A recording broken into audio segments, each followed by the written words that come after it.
नमस्कार। देश प्रदेश में आपका स्वागत है। सतीश शाह बॉस्टन से। इस हफ्ते एक नई बात हुई। कुछ अफसरों ने एकाएक फैसला किया कि नरेंद्र मोदी जी को एक चिट्ठी लिखेंगे। ऐसा कभी कभी होता है। जब से सरकार बने हैं 2014 से मोदी जी, तब से शायद 4 बार ऐसा हुआ है। वो गंभीर मुद्दे थे। डिमोनेटाइजेशन का था, जीएसटी का था, सीए की बात हुई थी, और अब जो बात हुई है कोविड को लेकर।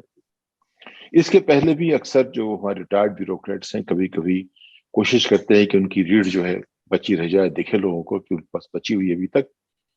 क्योंकि जैसे एक बार मुझे कई पुराने मित्रों ने कहा, जो चीफ सेक्रेटरी के पद से रिटायर हुए थे, कि भाई हम लोग सरकार में आते हैं तो खड़े हुए आते हैं, उत्साह के साथ आते हैं, आदर्शों के साथ आते हैं, और जब जाते हैं तो बिल्कुल लंबे होके जाते हैं, लेटते हुए जाते हैं यहाँ से। ये हमारी जो है प्रोग्रेस है ब्यूरोक्रेसी में। ऐसा लोग अंदरूनी बातें इस तरह की होती हैं। मेरा संबंध ब्यूरोक्रेसी से तब से है जब मैं एक Indian institute of public administration, भारतीय प्रशासनिक सेवा संस्थान में एक फैकल्टी मेंबर बना। 1978 की बात है। मैंने फौरन जेएनयू से में पास किया था इकोनॉमिक्स में, और पहला काम यही मैंने शुरू किया।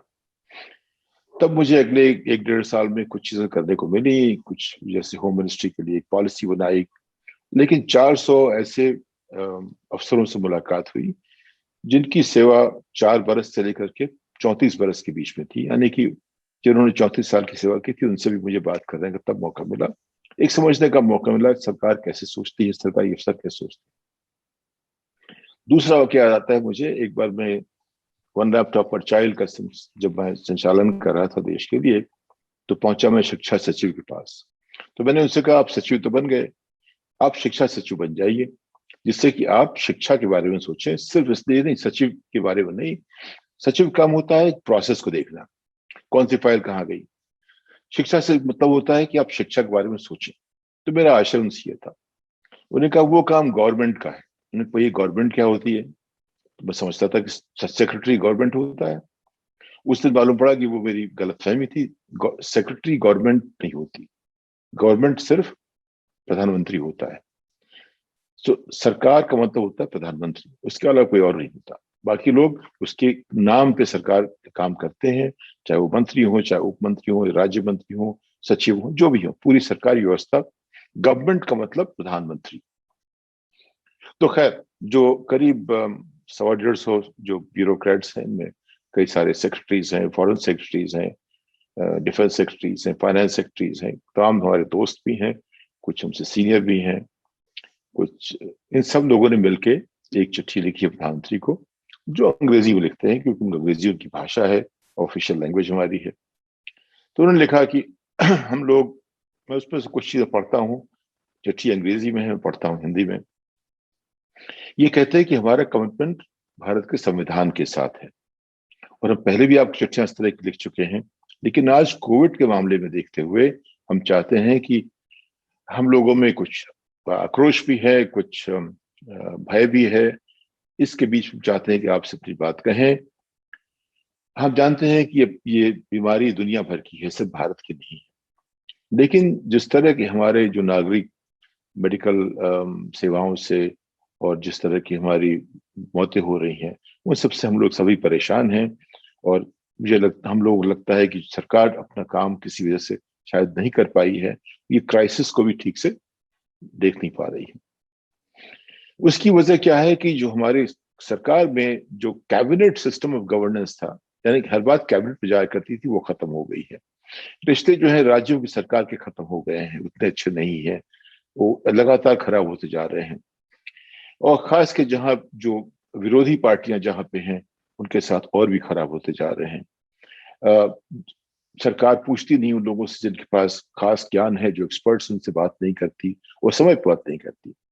और जो कोऑर्डिनेशन एक राज्य और सरकार केंद्र का होता है, वहां बड़ी बड़ी मुश्किलें हो रही हैं।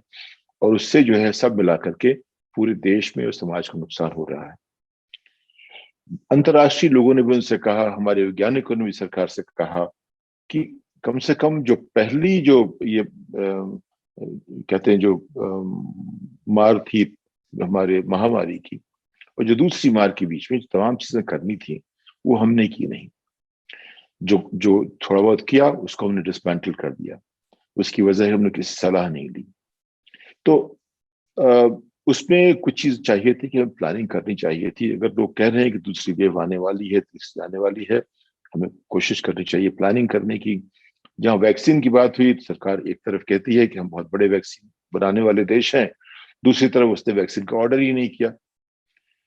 उसमें हर जगह एक कॉम्प्लेसेंसी दिखती है। उसमें लगता है कि सरकार इस बड़ी महामारी को ठीक से नहीं देख रही थी, सोचती नहीं थी कितनी भयानक है, इसमें कितना कुछ करना चाहिए।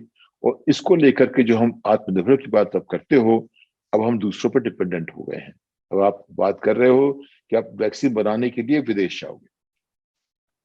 तो शुरुआत में मार्च 2020 से ही हम आपकी सरकार ने ऐसा किया कि जिस तरह से सरकार, राज्य सरकारों को जो पैसे मिलते थे वो आपने बंद कर दिए।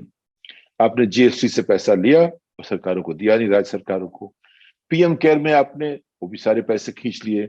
जो पैसे कंपनियां आमतौर पे खुद फैसला करती थी कहाँ लगाया जाए, वो भी आपने पूरे पूरे सोख लिए पीएम केयर के नाम पे, बताया नहीं क्या कर रहे हैं, कोई डिस्क्लोजर उसका नहीं हुआ।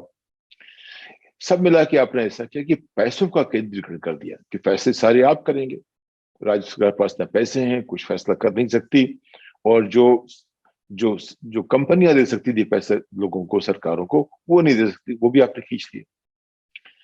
तो उसके ये सब, एक तो आपने ये किया, दूसरे आपने ऐसी फिजूल खर्ची शुरू कर दी। आप बनाना शुरू किया नया पार्लियामेंट, नया मोदी महल, नया विस्टा बनाना शुरू किया, वो भी गड़बड़ कर दिया आपने। उसके अलावा आपने ये किया कि तमाम जो एनजीओज को भी आपने रोक दिया क्योंकि पैसे ना आए। यानी कि पूरी तरह से सरकार का ऐसा केंद्रीकरण हुआ कि सारे पैसे जो है मोदी ही करेगा, नरेंद्र मोदी के नाम पे, जिसपे कोई सी कैबिनेट का कोई अधिकार नहीं है। नरेंद्र मोदी ही पैसे का तय करेगा। पैसे राज्यों के उसने छीन लिए, पैसे विदेशी संस्थाओं के छीन लिए, पैसे कंपनियों से छीन लिए। सारे पैसे का इस्तेमाल सिर्फ एक आदमी करेगा, नरेंद्र मोदी। ना कैबिनेट कर सकती है, ना अफसर करेंगे, ना एक्सपर्ट्स करेंगे, किसी कोई राय नहीं। जो नरेंद्र मोदी करेगा वही होगा। तो इलेक्शन जो आप शुरू आपने किए तब भी आप बड़ी मुश्किल थी कि आपने बहुत अवॉइडेबल चीजें थी, आपने उसका ख्याल नहीं किया। आपने कहा कि throw caution to the wind, किसी तरह की चिंता मत करो। और रैलीज बहुत बड़ी बड़ी कर दी आपने, जबकि आप कहते हो कि 6 फुट दूरी रखो, कहीं मास्क पहनो, और यहाँ कोई नियम कानून नहीं था। कहीं आप किसी को डंडे से मार रहे हो। फिर आपने कुंभ मेला कर दिया, जिसने कहा नहीं करेंगे उसको, मंत्री को निकाल दिया। जो नए लेके आए उसने आपको कुंभ मेला कर दिया। इन सबको आपने सुपर स्प्रेडर बना दिया। आपकी सरकार कहती है कि ये जो है बहुत एफिशिएंट है मैनेज करने में क्राइसिस।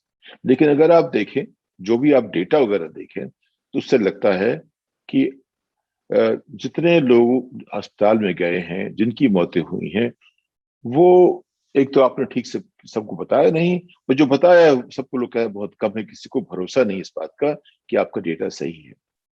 तो अगर आपके पास डेटा सही नहीं तो आप कैसे प्लान करोगे? तो आप मेडिकल फैसिलिटी प्लान नहीं कर सकते, तो सारी सारी प्लानिंग गड़बड़ हो जाती है।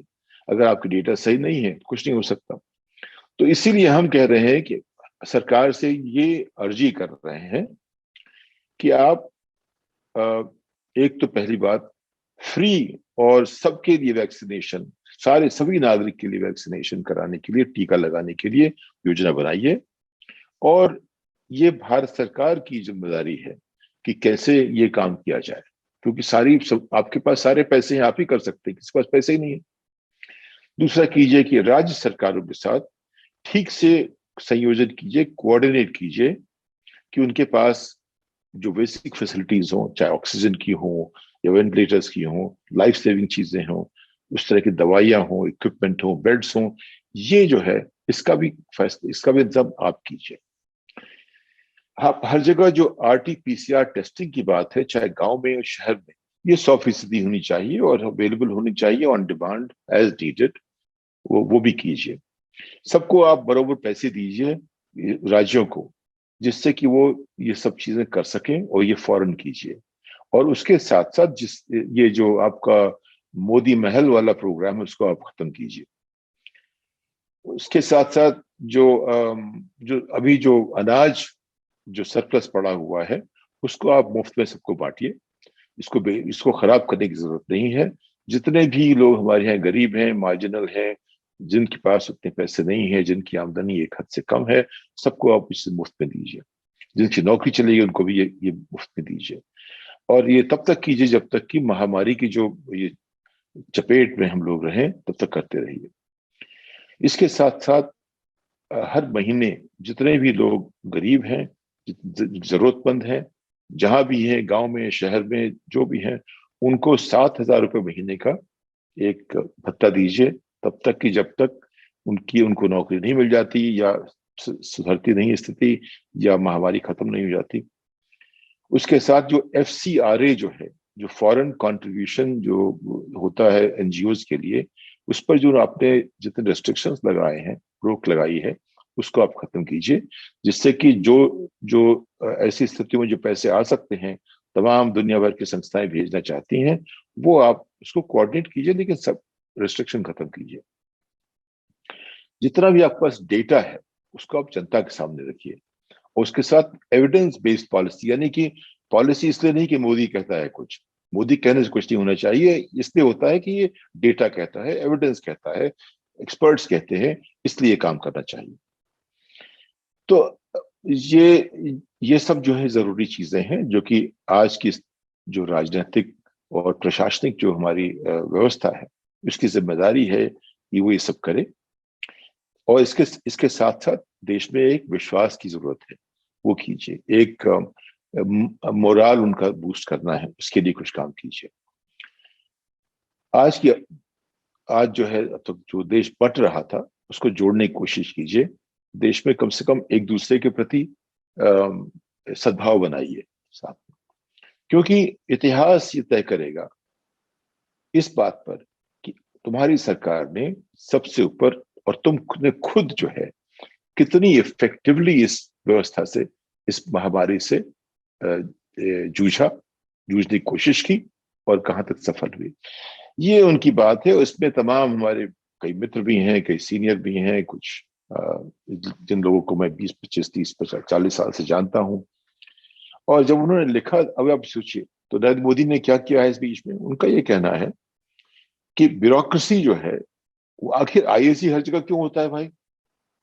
तो मेरा ये कहना है कि नरेंद्र मोदी ने गुजरात में विधायकों को किनारे करके, मंत्रियों को किनारे करके, जो काम करने लायक IAS अफसर थे, उनको उनका इस्तेमाल किया अपनी एजेंडा को ठीक करने में। तो वहां पे जो उनके कुछ चहेते अफसर थे, वो कुछ ऐसे अफसर थे जिनको उन्होंने जेल में डाल दिया। अगर आपने उनके साथ नहीं किया, आपको जेल में डाल दिया करते थे, चाहे IPS हो, चाहे IAS हो, जो भी हो।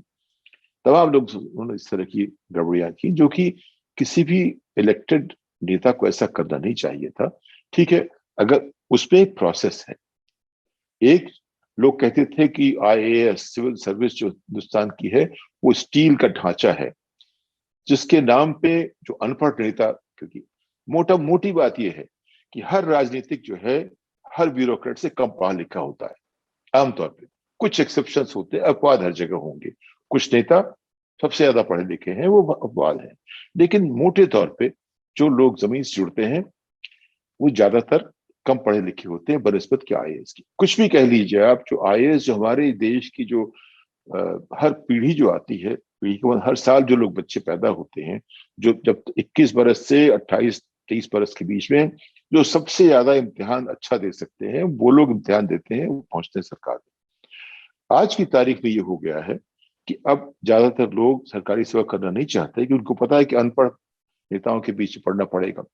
मुझे कितनी बार शर्म आया करती थी जब मैं बैठता था सेक्रेटरीज के साथ, उनके साथ मंत्री बैठा हुआ है, और मैं उनके साथ बैठा हुआ हूँ कि मंत्री चाहता है मैं उनसे बात करूं। मंत्री की बात सुनता हूँ, उनके अफसरों की बात सुनता हूँ। जो पढ़े लिखे अफसर हैं, किसके लिए काम करे? अनपढ़ नेता के लिए काम कर रहे हैं। नेता बेचारे को बोलना नहीं आता, हाँ वहां सेक्रेटरी साहब बताइए क्या करना चाहिए, ये अंदाज रहता है नेता का। और सेक्रेटरी साहब कहते हैं सर। तो अगर हमें इसीलिए मैं इसीलिए नहीं बना कि मैंने पिताजी से जो उन्होंने बहुत जिद की, तो सिविल सर्विस जाओ। मैंने कहा क्या होगा फिर, किस अनपढ़ नेता के पीछे पड़ना पड़ेगा, उसको सर बोलना पड़ेगा, उसकी उसमें उससे क्या फायदा होगा, मुझे ऐसी सेवा नहीं करनी। अगर ये भावना हमारे अफसर मान ले कि हमें हमारा एक स्टील का ढांचा है, उसमें हमारी एक भूमिका है। वो भूमिका नेता की बात अगर सही हो तो माननी पड़ेगी, नहीं हो तो नहीं मानेंगे। ये अगर हमारी व्यवस्था ठीक करे तो बात बनेगी। तो नरेंद्र मोदी ने ये कहा कि देश को बांट दिया, नौकरशाह है या अफसरशाह, ये तय कीजिए आप। नौकरशाह अलग चीज होती है, अफसरशाही अलग चीज होती है। नौकरशाही इसलिए है, तो मैंने कहा वो दोनों ही है। वो नौकरशाह है नेता के लिए, अफसरशाह है कमजोर आदमी के लिए। वही आदमी नौकरशाह भी है, अफसरशाह भी है। नौकरशाह नेता के सामने हो जाता है, जी हुजूर, और जो उससे कमजोर है उसको डंडे लगाता है, उसको ऐसे तुम कौन हो इस तरह देखता है, हे दृष्टि से देखता है। ये बड़ी मुश्किल है। तो जनता के पास जो है सिंपैथी नहीं है ब्यूरोक्रेसी के लिए। और ये नरेंद्र मोदी सच्चा नेता कौन है भाई हमारे पास, वो समझते हैं इस बात को कि अफसरों के खिलाफ जनता को उभारना बड़ा आसान है। तो बेचारे अफसर ऐसे ही डरे हुए रहते हैं। फिर भी जो है वही अफसर बात कर सकते हैं जो रिटायर हो चुके हैं। जो आज की सेवा में है उसमें एक आध जो करेंगे उनको रिजाइन करना पड़ेगा, वो बात भी ठीक है। लेकिन अगर आप व्यवस्था को लेकर चले, भाई सरकार का संविधान ये कहता है, हमारी जो सर्विस रूल्स ये कहते हैं, अगर आप ये करना चाहते हैं तो उसका तरीका कुछ और होगा, हमारे संविधान में भी तकता नहीं है, संविधान बदलिए आप फिर। तो अगर वो इस तरह खड़े हो जाए तो बात होती है। लेकिन नेता बिना अफसर के काम नहीं कर सकते, और अफसर जो काम करते हैं उनको बनाया जाता है राज्यपाल, वो बन जाते हैं चेयरमैन इस कमीशन के, उस कमीशन के। उसको लेकर के सब बेचारे उकड़ू बैठे रहते हैं, जैसे भी नेता कुछ कहे करेंगे। लेकिन रिटायर होने के बाद जिनका सब कोई काम नहीं है, उन लोगों ने कम से कम उनमें एक थोड़ी सी रीढ़ जगी है, या एक मान लीजिए एक कॉन्शियस पैदा हो गई है। इंदिरा जी कहती थी, जब जब उन्होंने अपनी पार्टी में देखा कि फूट पड़ने वाली है, तो उन्होंने एक आह्वान किया, क्या, हमारी कॉन्शियंस की बात कर दी उन्होंने, आप वोट कीजिए, अपनी कॉन्शियंस से कीजिए, इसलिए नहीं कि पार्टी का प्रेसिडेंट कह रहा है। इस तरह उन्होंने पार्टी अपनी तोड़ी थी, फिर इंदिरा कांग्रेस बनी, जो आज की तारीख में आईएनसी है। तो ये एक अच्छी बात है कि हमारे पुराने रिटायर्ड अफसर लिख रहे हैं, लेकिन अगर इसका असर जो आज काम कर रहे हैं उन तक पड़े तो बहुत अच्छा रहेगा, तो शायद कुछ सुधार हो सके। इस बात के साथ अगली पायदान तक आपसे विदा लेता हूँ। धन्यवाद।